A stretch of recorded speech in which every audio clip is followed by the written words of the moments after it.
লক্ষ্মী বলো, আমায় তুমি লক্ষ্মী বলো, নইলে আমি কাঁদবো মা। আপিস যাওয়ার সময় তোমার দুই হাতে আর বাঁধবো না। যাওয়ার সময় একটু তুমি আদর করো মন দিয়ে, জানোই তোমার সারাটা দিন থাকবে ঘরে বন্দি। কিন্তু তখন কাঁদবে না ছোট্ট তোমার ফুল সোনা। ও মা, তুমি চুপ কেন মা? মুখটা কেন খুলছো না? আমার কাছে দাঁড়াও এসে, লক্ষ্মী বলো এক্ষুনি।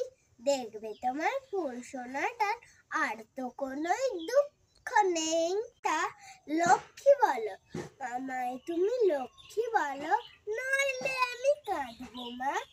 আপিস যাওয়ার সময় তোমার দুই হাতে আর বাঁধবো না। যাওয়ার সময় একটু তুমি আদর